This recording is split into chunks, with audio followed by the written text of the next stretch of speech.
Bismillah. Assalamualaikum warahmatullahi wabarakatuh. Innal hamdalillah nahmaduhu wa nasta'inuhu wa nastaghfiruh wa na'udzu billahi min shururi anfusina wa sayyiati a'malina. May yahdihillahu fala mudilla lahu wa may yudlil fala hadiya lahu. Allahumma salli wa sallim ala sayyidil anbiya wal mursalin nabiyina wa maulana Muhammad wa ala alihi wa ashabihi ajma'in, amma ba'du. Qala ta'ala ya ayyuhalladzina amanu ittaqullaha haqqa tuqatih wa la tamutunna illa wa antum muslimun. Wa qala Rasulullah may yuridillahu bihi khairan yufaqihu fid-din. Shadaqallahu al-azim wa sadaqa rasulul karim.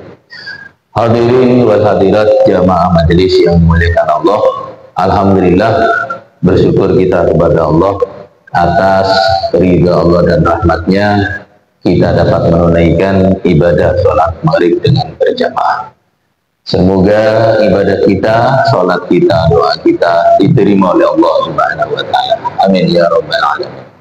Salawat dan salam semoga selalu tercurah kepada Nabi Muhammad Sallallahu Alaihi Wasallam, bagi keluarganya, para sahabat dan pengikutnya.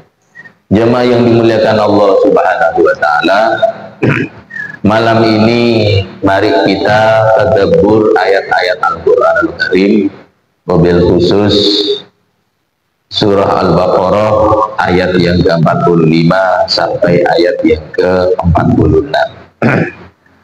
Qala ta'ala a'udzu billahi minasy syaithanir rajim. Wasta'inu bis-sabri was-shalah wa innaha lakabiratun illa 'alal khashi'in alladzina yadhunnuna annahum mulaqu rabbihim wa annahum ilaihi raji'un. Allahumma hamdan al-Quran.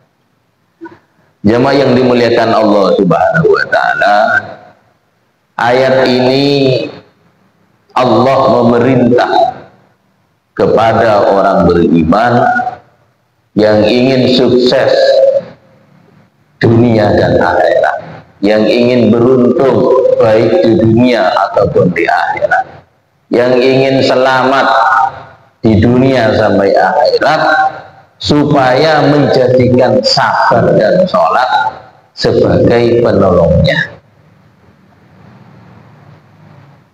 Di dalam ayat yang lain, qala ta'ala ya ayyuhalladzina amanu ista'inu bis-sabri was-shalah. Wahai orang-orang yang beriman, jadikan penolong bagi kamu sabar dan sholat. Innallaha ma'as sabirin. Sesungguhnya Allah bersama orang-orang yang sabar.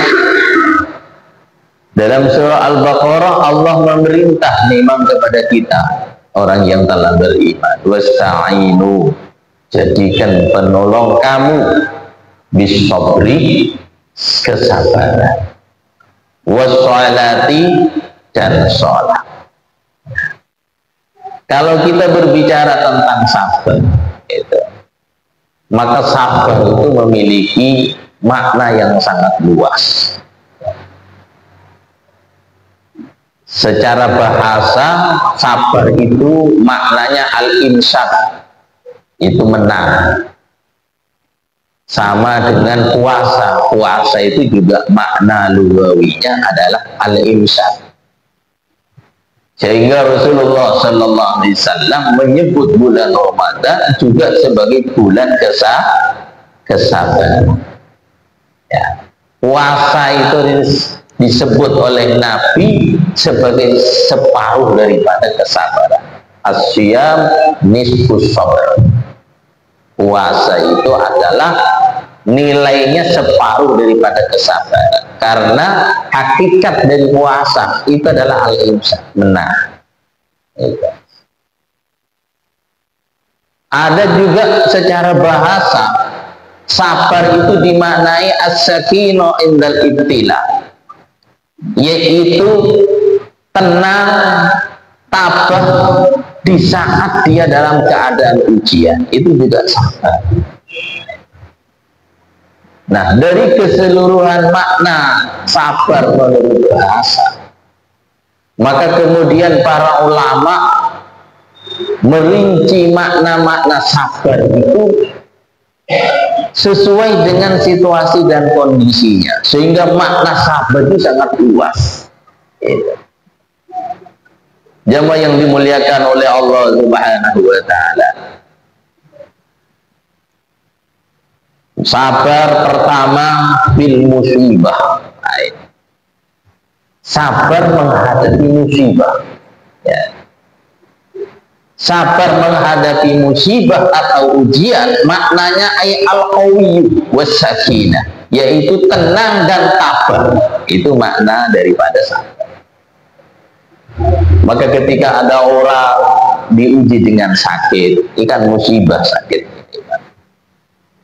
diuji dengan berkurangnya harta yang dimilikinya, berkurangnya hasil panen yang seharusnya dia panen, bahkan kemudian diuji oleh Allah berupa musibah berkurangnya anggota keluarga kita, maka sabar di dalam hal ini maknanya adalah al-qawiyyu was-sakinah, yaitu tabah dan tenang. Itu. Nah, ketika menghadapi musibah kemudian dia bersabar dengan tetap tenang, ya, tabah, maka dia akan mendapatkan kesuksesan, keberuntungan. Di antara keberuntungannya adalah lahu ajrun azim. Dia akan mendapatkan pahala yang sangat besar, yang nilai pahalanya itu unlimited, tidak terhingga. Innama yuwaffas sabiruna ajruhum bighairi hisab. Gitu. Jamaah dimuliakan oleh Allah Subhanahu wa Ta'ala. Nah, lawan dari kata sabar di saat menghadapi musibah adalah al-jaza'u, berkeluh kesah. Nah, ini. Jadi kalau ada orang kok kemudian diuji oleh Allah dengan musibah, kemudian dia berkeluh kesah, maka dia gagal menjadi hamba Allah yang beruntung. Ya. Dia tidak mendapatkan pahala atas musibahnya dan hatinya tidak akan tenang. Gitu. Maka tidak ada jalan lain ketika kita menghadapi qada Allah berupa musibah yang terjadi kepada kita, supaya kita termasuk orang yang muflihun, yang nanti di akhirat menjadi faizun, maka kita hadapi bil quwwati was-sakinah, dengan ketabahan dan ketenangan. Itu. Jamaah yang dimuliakan oleh Allah Subhanahu wa Ta'ala. Kemudian sabar itu juga bisa maknanya az-zuhud. Jadi sabar itu maknanya zuhud, Pak. Itulah zuhud. Kapan sabar itu bermakna zuhud? Fin ni'am. Ketika kita mendapatkan nikmat-nikmat yang besar dari Allah. Kita diberikan lapangan rezeki, kita diberi kesuksesan di dalam hal finansial, ya, kita sukses meraih keberuntungan dalam perniagaan, maka menghadapi ujian kenikmatan-kenikmatan yang besar itu harus sabar. Sabar dalam menghadapi karunia yang berupa kenikmatan-kenikmatan itu maknanya adalah az-zuhud. Ya. Harus bersikap zuhud. Ya. Zuhud. Jadi jangan dimuliakan oleh Allah Subhanahu wa Ta'ala. Nah, lawan kata zuhud itu adalah apa? Al-hirsu, yaitu sifat serakah, tamak, serakah. Jadi orang kalau mendapatkan kesuksesan, kelancaran-kelancaran, kok semakin serakah terhadap dunia, berarti orang itu tidak sabar, tidak sabar. Jemaah dimuliakan oleh Allah Subhanahu wa taala. Nah, menghadapi ujian berupa kenikmatan-kenikmatan inilah kadang-kadang lebih berat menghadapi ujian berupa musibah.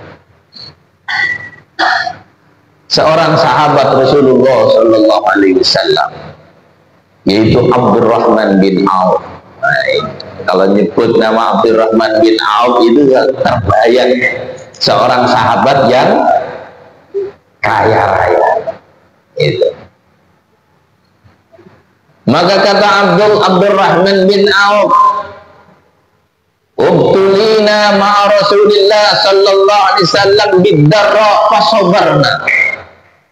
Ketika kami masuk Islam, membersamai Rasulullah sallallahu alaihi wasallam sampai kemudian hijrah ke Madinah, diuji dengan penderitaan, diuji dengan kesempitan, diuji dengan kekurangan. Kata Abdurrahman bin Auf, saya bisa bersabar. Ya. Tetapi waktulina bisarra falam nasbir. Ketika kami diuji dengan kelapangan-kelapangan, kejayaan-kejayaan, ternyata kami malah tidak sabar.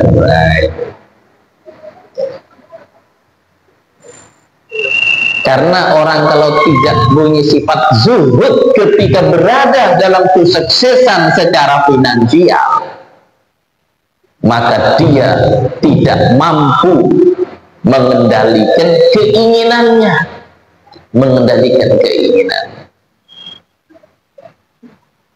padahal hidup ini bukan untuk memenuhi keinginan. Hidup itu supaya nikmat, tenang, adalah berusaha memenuhi kebutuhan. Yang namanya keinginan tidak ada batasnya. Itu. Orang yang belum punya sepeda motor ingin punya sepeda motor. Setelah punya motor ingin punya mobil, kan gitu. Orang yang belum punya rumah ingin punya rumah. Setelah punya rumah ingin punya kos-kosan, gitu. Terus tidak ada batasnya. Nah, jemaah dimuliakan oleh Allah Subhanahu wa taala, orang dikatakan beruntung ya ketika dalam menghadapi ujian berupa kelapangan, kemudahan, kesuksesan dengan nikmat, maka hendaknya dia bersikap syukur. Gitu.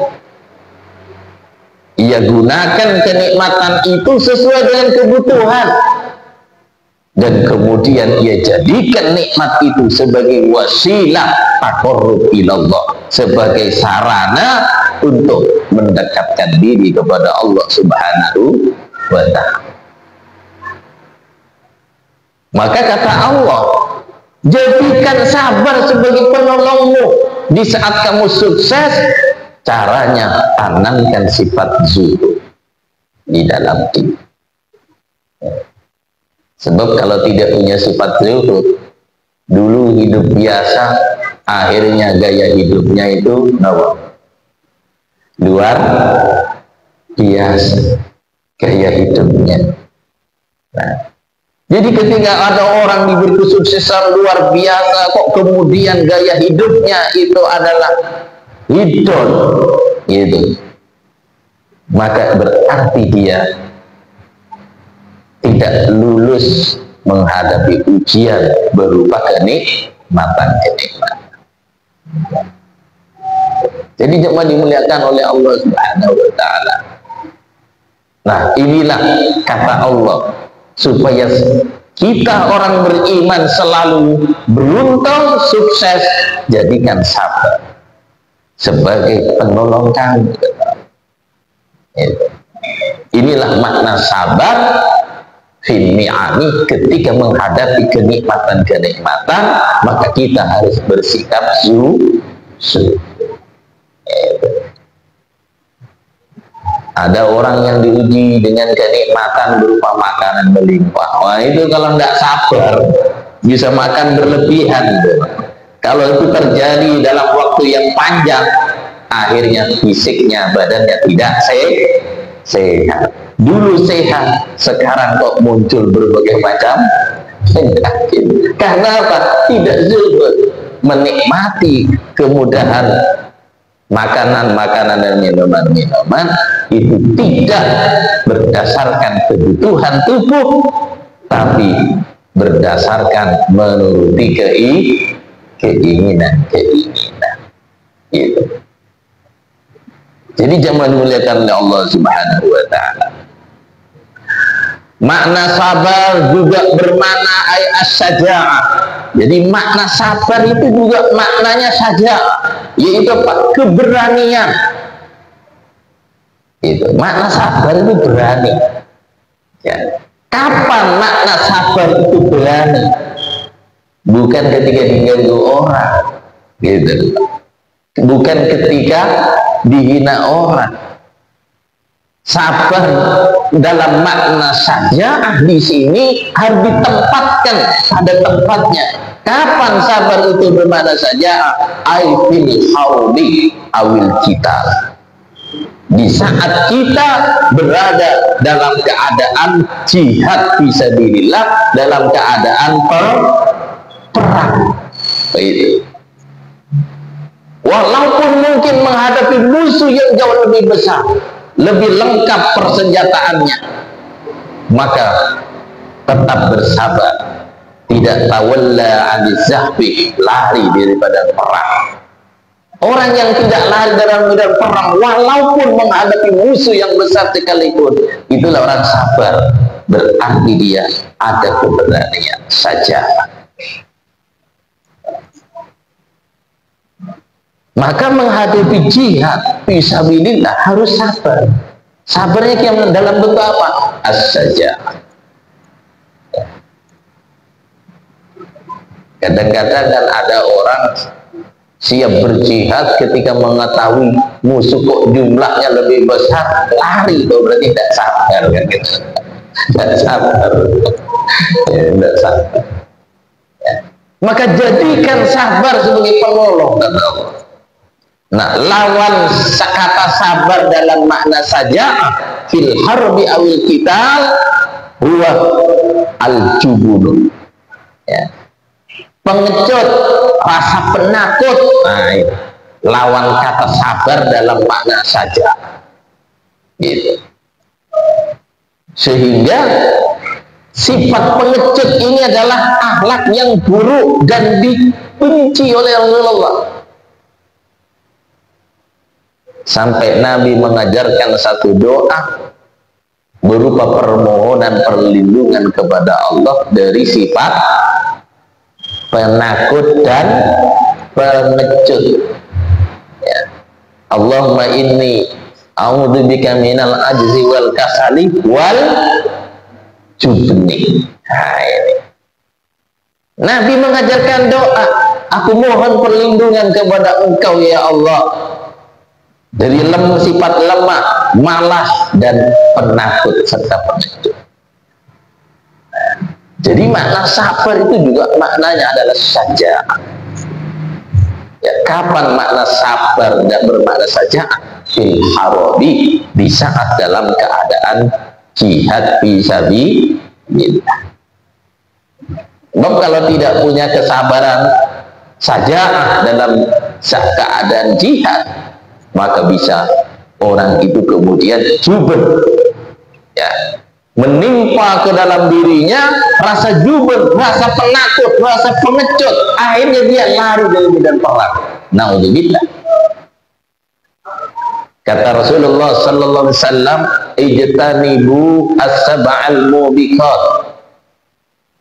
Jauhilah olehmu 7 perkara yang mengundang azab secara pasti.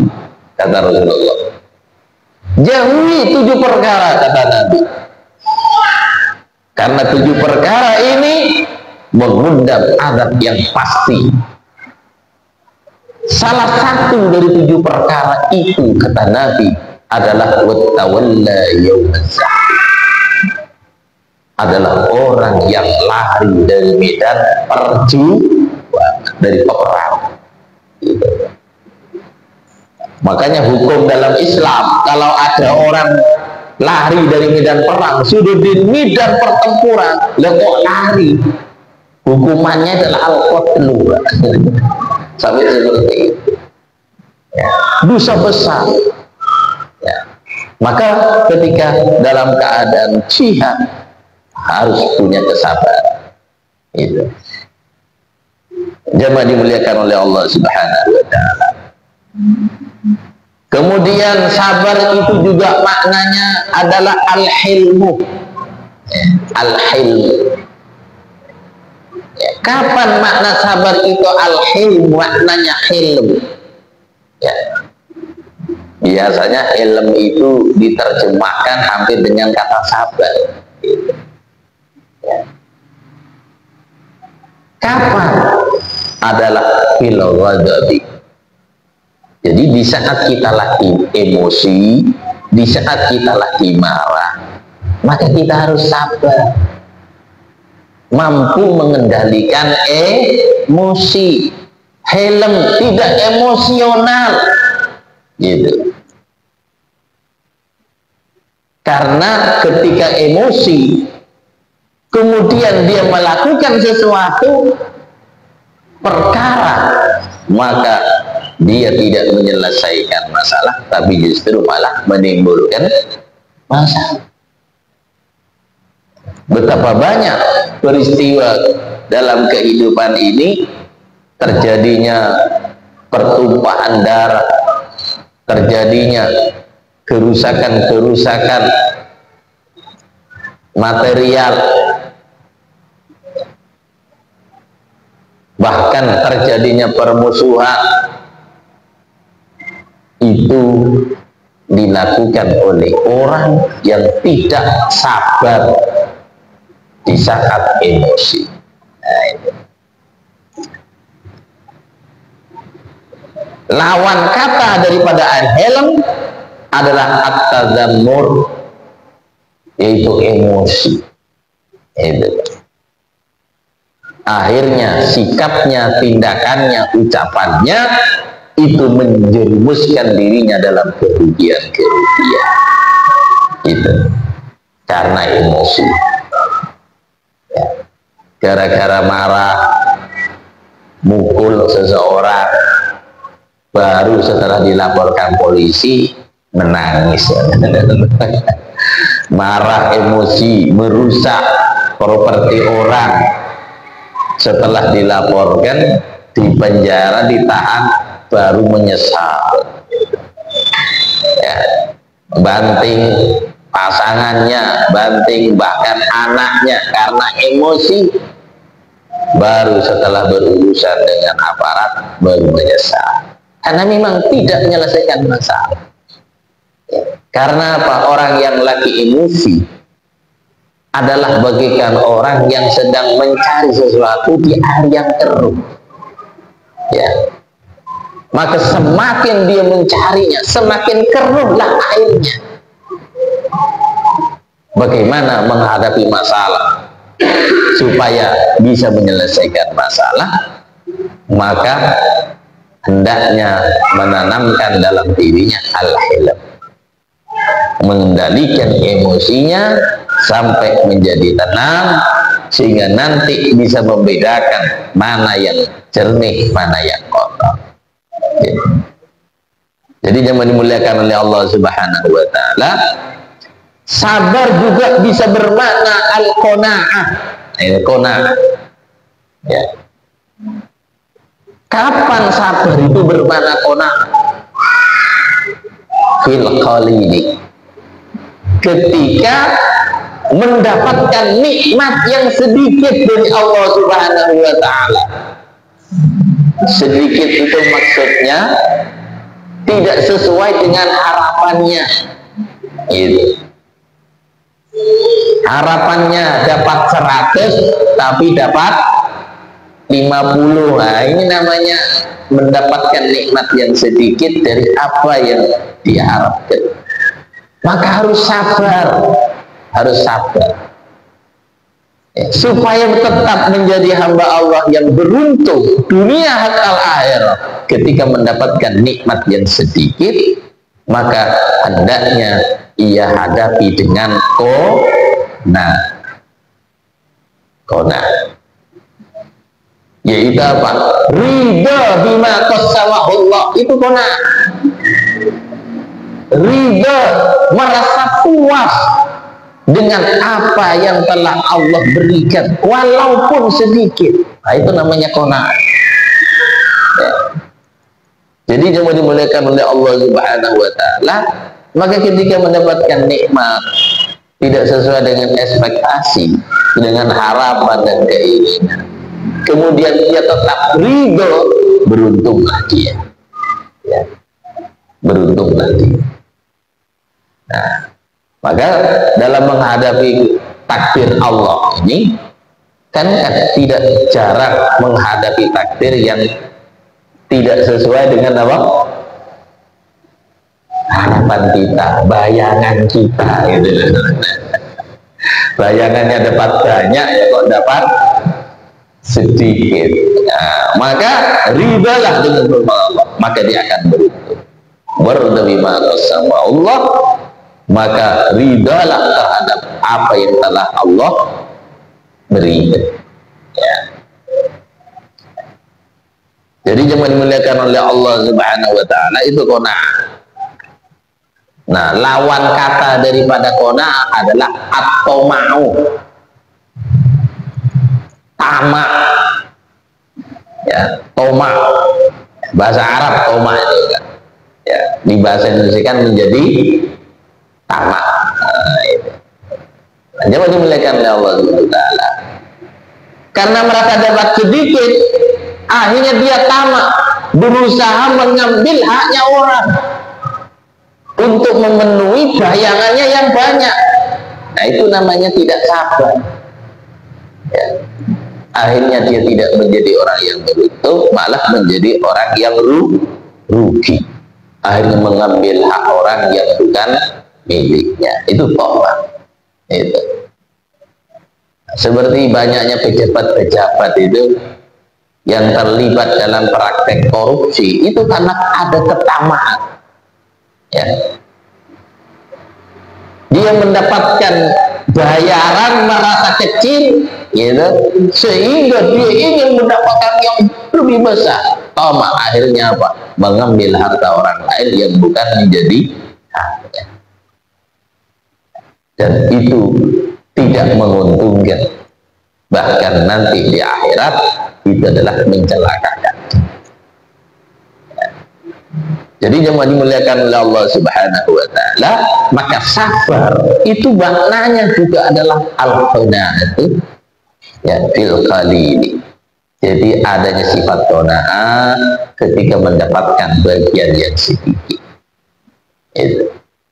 Dan insya Allah nanti sepanjang bulan Ramadan Allah akan mentarbiyah orang beriman yang taat berpuasa sepanjang Ramadan, yaitu apa? Membangun jiwa-jiwa yang qanaah sepanjang Ramadan. Ya. Makanya Ali radhiyallahu anhu mencirikan orang bertakwa itu, ya, sebagai lulusan dari madrasah Ramadan, la'allakum tattaqun. Di antaranya apa? Wasyukru bil qalil. Dia selalu bersyukur kepada Allah walaupun mendapatkan nikmat yang sedikit. Ya. Karena untuk menuju tangga kesyukuran ketika mendapatkan nikmat yang sedikit, maka dia harus punya sifat qanaah. Ridha bima qassama Allah, yardallahu. Karena dia ridha terhadap ketetapan Allah, akhirnya Allah ridha kepadanya. Itu. Jadi jangan dimuliakan oleh Allah Subhanahu wa taala, dan ciri orang yang bertakwa, orang yang punya sifat qanaah. Insya Allah sepanjang Ramadan orang beriman akan diasah rohaninya menjadi orang yang qanaah. melalui tarbiyah iftar, ya, melalui pesan tarbiyah rabbani ketika orang berpuasa itu berbuka. Coba, makanya orang berbuka puasa itu, Pak, bahagia rasanya, bukan karena dia akan mendapatkan makanan yang banyak, yang luar biasa, tidak. Orang berpuasa ditarbiyah oleh Allah, merasakan kebahagiaan, kenikmatan, kepuasan hanya dengan 1 butir kurma, 2 butir kurma, 3 butir kurma. Hanya dengan seteguk air membatalkan puasanya. Alhamdulillah, nikmat sekali. Itu sepanjang bulan itu, Pak, ditarbiyah oleh Allah supaya orang beriman punya sifat qanaah, siap menghadapi ketetapan Allah di saat mendapatkan ketetapan yang sedikit, ya. Maka orang itu akan sukses, gitu. Maka Allah berfirman, ista'inu bisabr, gitu. Kemudian sabar itu juga bisa bermakna asyukur, gitu. Jadi sabar itu maknanya juga bersyukur. Kapan sabar itu maknanya syukur? Fil kathiri, ketika orang itu mendapatkan nikmat yang banyak. Nah, itu. Maka ketika ada orang mendapatkan nikmat yang banyak, dia bisa bersyukur. Nah, itulah sabar juga. Maknanya sabar. Coba dimuliakan oleh Allah Subhanahu wa taala. Kadang-kadang itu apa yang dikatakan oleh Abdurrahman bin Auf sebagai pengalaman spiritual beliau. Di waktu saya diuji dengan keterbatasan, saya bisa bersyukur, bisa bersabar. Tapi ketika diuji dengan kesuksesan, kejayaan, kami tidak bisa bersabar. Gitu. Oleh karena itu, jemaah dimuliakan oleh Allah Subhanahu wa taala, maka kita berusaha jadikan sabar ini sebagai penolong kita, ya. Bagaimana caranya? Latihan terus bersabar. Jadi dari semua keadaan ini, latihan terus bersabar, ya. Nanti kata Allah dalam sabda Nabi sallallahu alaihi wasallam, man tasabbara sabbarahullah. Nah, itu memang sabar itu datangnya tidak ujuk-ujuk, Pak. Jadi kata Nabi, sabar datangnya tidak ujuk-ujuk, gitu. Maka keseluruhan takdir yang terjadi dalam kehidupan kita, sebenarnya di sana ada tarbiyah ilahiyah untuk mendidik kita itu sabar, gitu. Dan ketika orang itu latihan untuk sabar dalam makna yang luas tadi, sabbarahullah, maka orang itu nanti menjadi ahli kesabaran, ya. Yang awalnya perlu latihan, gitu, akhirnya otomatis ketika menghadapi keadaan-keadaan itu langsung dia bersabar karena anugerah dari Allah Subhanahu wa taala, sehingga tidak perlu mujahadah, tidak perlu latihan dan latihan untuk bersabar, gitu. Jadi jemaah dimuliakan oleh Allah Subhanahu wa taala, inilah di antara pesan yang disampaikan oleh Allah dalam firman-Nya, ya ayyuhalladzina amanu ista'inu bis-sabr. Kedua, selain sabar, kata Allah, jadikan penolong kamu supaya beruntung, supaya sukses, supaya mendapatkan kebaikan-kebaikan, supaya mendapatkan balasan-balasan yang baik besok di akhirat. Yang kedua adalah sholat. Maka sebenarnya di saat orang memaknai, mengisi bulan Rajab dengan peringatan apa? Isra dan Mi'raj, hakikatnya adalah mengingatkan kita tentang sholat di lima waktu. Jadikan sholat sebagai penolong kamu untuk sukses. Itu. Kalau Nabi sebelum hijrah ke Madinah, itu mendapatkan ujian yang luar biasa dari Allah. Ya, mulai dari situasi pemboikotan dari orang-orang kafir Quraisy selama 3 tahun lamanya. Bayangkan, keluarga Nabi tidak boleh belanja, ya, keluarga Nabi dari Bani Hashim dan Bani Abdul Muttalib itu tidak boleh berhubungan dengan masyarakat Quraisy, diboikot, tidak boleh melakukan jual beli, tidak boleh melakukan pernikahan, itu selama 3 tahun. Sampai Nabi mengalami kelaparan, tidak makan berhari-hari, sampai untuk mengurangi rasa sakit perutnya diganjel dengan apa? Batu. Gitu. Setelah 3 tahun diboikot, qadarullah, istri yang selalu membesarkan hati Nabi, menghibur Nabi di saat sedih, meninggal dunia. Habis istrinya meninggal, pamannya meninggal dunia. Maka Nabi kemudian berduka cita, ya, menghilangkan rasa dukanya Nabi. Allah memperjalankan Nabi melalui peristiwa Isra dan Mi'raj. Kembali dari peristiwa Isra dan Mi'raj, Nabi sudah tidak berduka lagi, Nabi sudah tidak cemas lagi, Nabi sudah tidak galau lagi, Nabi berani lagi dakwah Islam di tengah-tengah masyarakat Quraisy.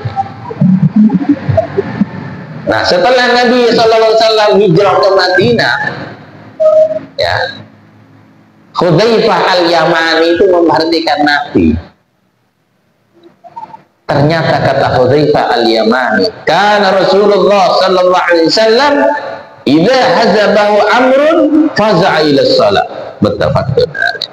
Ternyata kata Hudzaifah al-Yamani, ketika Nabi ada di Madinah, di saat menghadapi masalah-masalah yang besar, yang dilakukan oleh Nabi bukan lagi Isra dan Mi'raj, tapi yang dilakukan Nabi adalah sholat. Maksudnya sholat sunnah, sholat. Ya. Maka dalam ajaran Nabi kita Muhammad SAW, setiap kita punya masalah, pasti sholat itu adalah solusi. Maka kata Allah, ista'inu bisabri wassalam.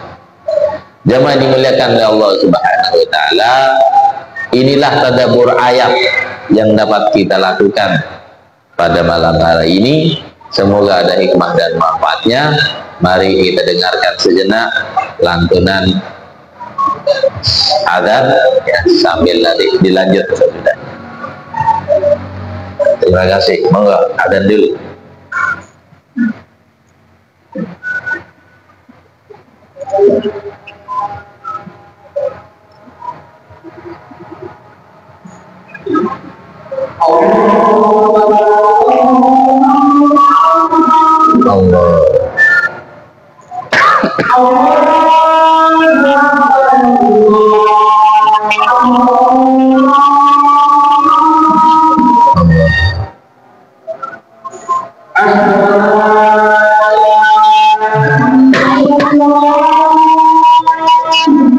Asyhadu an la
Allah Akbar.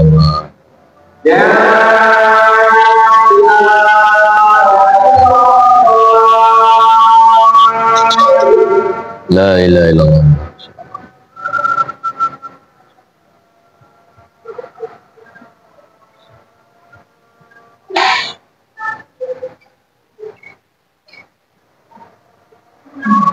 Ada pertanyaan ya?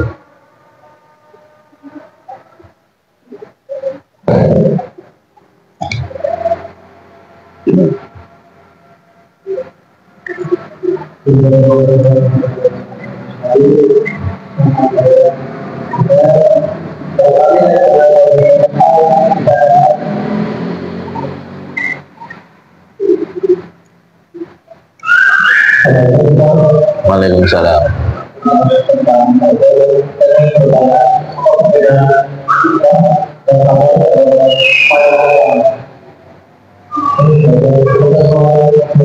Ya, baik, baik, terima kasih.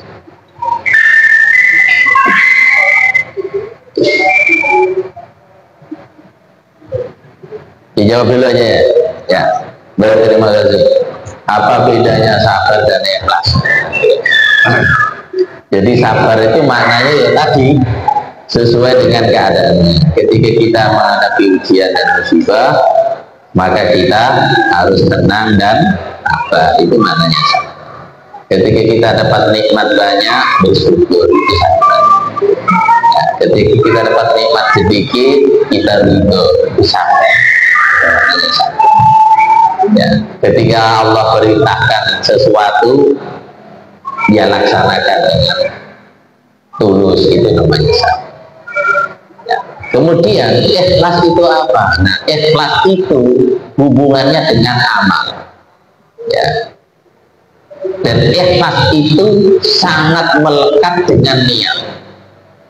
Sehingga kata Nabi, orang beramal itu selalu berhubungan dengan niat. Ya, innamal a'malu binniyat. Jadi semua apa yang dilakukan orang itu pasti ada hubungannya dengan niat. Dan niat itu bermacam-macam. Ya. Hanya niat yang karena Allah dan Rasulnya lah amal itu mendapatkan nilai sebagai ibadah. Nah, beramal hanya karena Allah dan Rasulnya itu dimaknai pula dengan istilah ikhlas. Itu namanya ikhlas. Yang kemudian supaya mudah lagi dipahami oleh umat, para ulama mendefinisikan ikhlas itu bermacam-macam. Salah satu definisi yang paling mudah untuk kita cerna adalah dimaknai al-ikhlas adalah apa namanya, mengosongkan hati, tajridul qalbi an naf'id dunya fi amalil akhir. Itulah namanya ikhlas. Yaitu apa? Mengosongkan hati, membersihkan hati dari motif-motif mencari keuntungan dunia di saat melakukan amal akhir. Nah, itulah ikhlas. Itu namanya ikhlas. Kalau memberi supaya diberi, nah itu juga tidak ikhlas gitu. Ya, soalnya sholat sudah dia kosong hatinya untuk mendapatkan keuntungan dunia.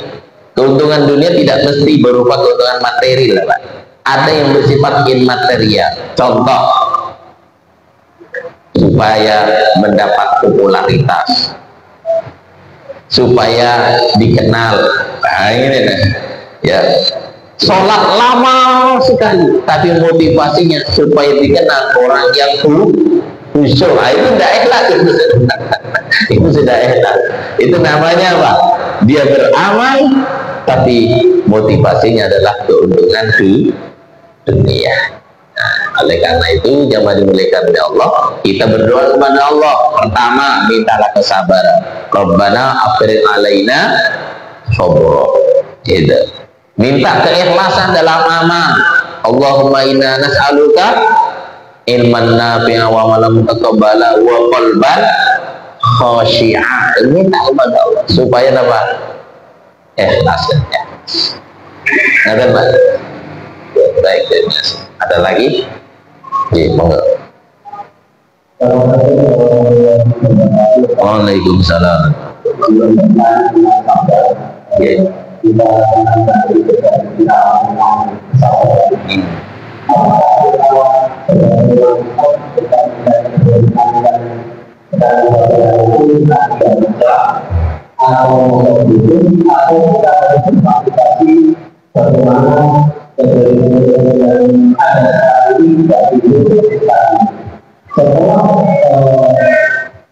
Terjadi dalam hidup ini bagaimana orang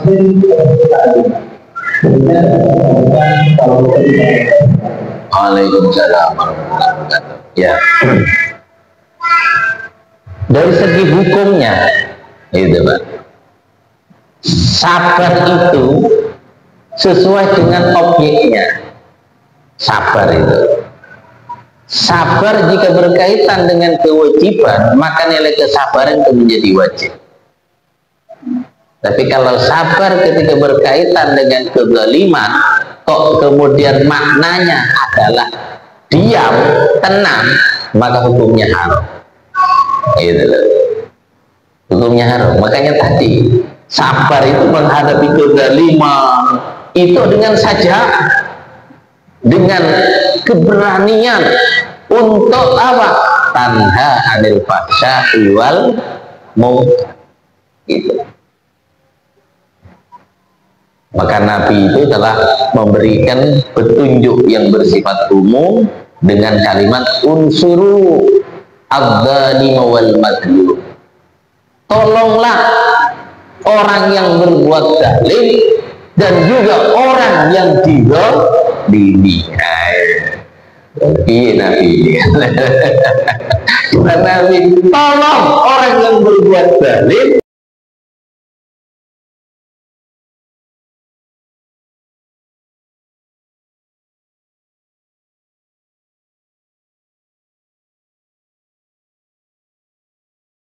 kami bisa menolong orang yang berbuat zalim.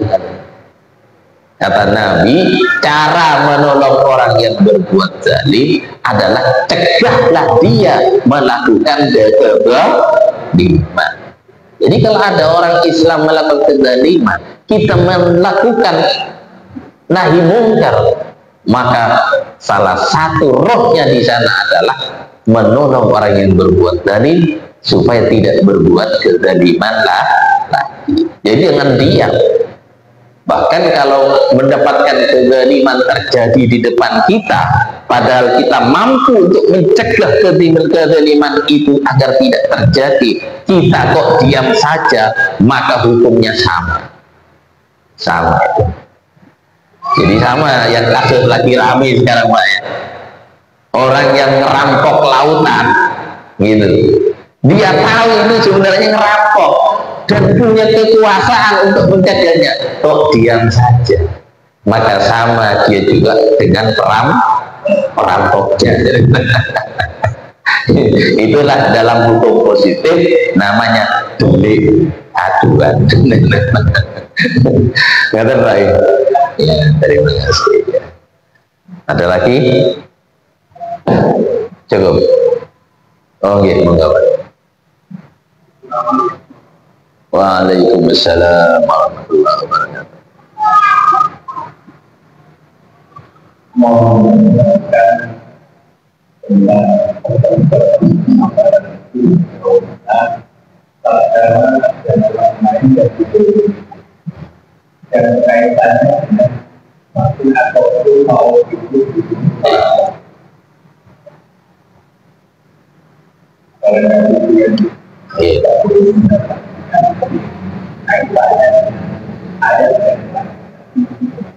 Ya.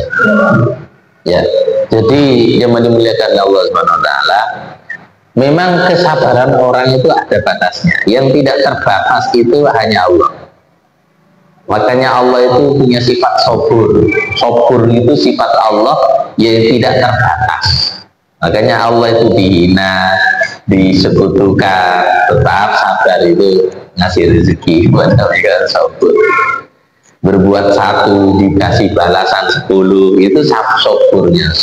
Ada sabur dan syakur juga. Kita ini sopir, sopir.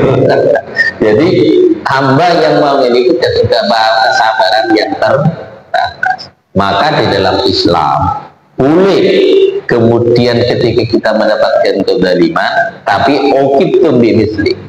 Kalau harus membalas karena kita tidak kuat, tidak boleh memberi balasan yang lebih. Nah itu tidak boleh memberi balasan yang lebih. Kalau kemudian memberi balasan yang lebih, kelebihannya itu dosa bagi kita. Tapi wa antasbiru khairun lakum. Tapi kalau kemudian bersabar tidak membalas, itu jauh lebih baik. Gitu. Itu tidak boleh membalas kezaliman dengan kezaliman yang lebih, tidak boleh. Ya, contohnya mangga saya diambil 1, besok dibalas diambil 2. Nah, itu namanya membalas kezaliman tapi dengan balasan yang lebih. Nah lebihnya ini yang berdosa. Tapi kata Allah, kalau kamu bersabar itu jauh lebih baik. Ya, dengan sabar itu adalah nikmat yang paling besar. Kata Nabi Shallallahu Alaihi Wasallam itu difirmankan bahwa kesabaran itu adalah satu nikmat yang paling besar. Itu. Ya, maka kita banyak minta kepada Allah berkesabaran. Dan takdir Allah yang terjadi dalam kehidupan kita itu jadikan sebagai tarbiyah untuk mendidik kita menjadi orang yang sabar. Insya Allah orang sabar pasti beruntung. Ada lagi? Ya. Baik, mungkin cukup demikian taklim pada malam hari ini. Semoga ada hikmah dan manfaatnya. Kurang lebihnya mohon maaf dari kami. Usini wa yakum bitaqwallah. Subhanakallahumma wa bihamdika asyhadu an la ilaha illa anta astaghfiruka wa atubu ilaik. Wallahu hadi ila siratal mustaqim. Assalamualaikum warahmatullahi wabarakatuh.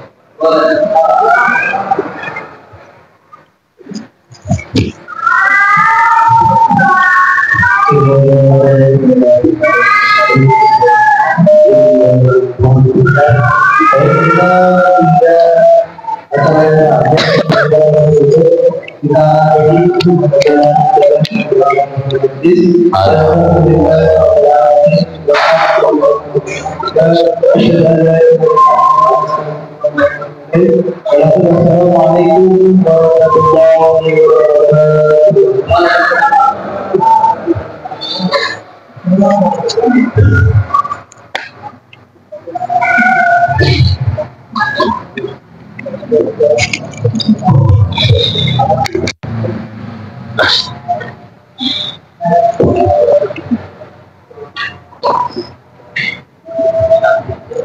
Assalamualaikum. Oh, langsung komat. Boleh.